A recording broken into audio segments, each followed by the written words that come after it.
Kagaya po na nabanggit ko sa video, kapag po November 1, matakot po kayo. Mag-uko lagi ng panalangin. Pero hindi ko kayo tinatakot. Parang ibig ko lang sabihin, maraming parang humahabol ba? Yung mga ganun. Humahabol kasi November 1. Alam niyo na po yon. Yan ay araw ng mga pumanaw. Parang maraming isinasama, ganyan. Kagaya nabanggit ko rin po sa inyo, 19 years old. 19, tsaka yung 9, 29, basta may mga 9, mag-iingat po kayo.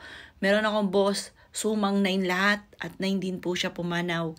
Ito lang din, mas marami. Baka sabihin po ninyo, ay, talaga namang pumapanaw. Totoo po yun. Kaso nga lang, mas marami. Tingnan nyo sa mga social media, mas marami ngayong mga panahon na ito kasi magno-November 1, mas marami mga nagpo-post ng mga pumanaw. Kaya magukol tayo ng panalangin tapos ipagdasal din po natin sila. Kapag nakakita ka, kasi ako nakakita kapitbahay po namin, yung matanda doon, nagdidilig siya ng halaman.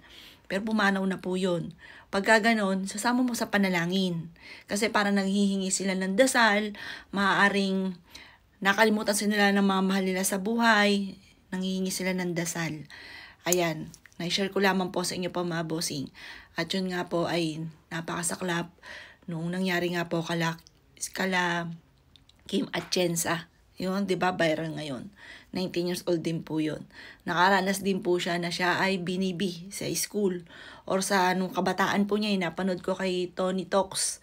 Ayan, kaya bantayan natin yung ating mga anak, mga bossing. Yun nga, kinuwento ko tungkol kay Jovelyn, mga boss. Yun nangyari kay Jovelyn. Kaya ingat po kayo, mga boss. Lagi nating bantayan. Huwag tayong umasa sa saltang okay lang. Kailangan subaybayan po talaga natin. Siguraduhin natin na okay lang talaga sila.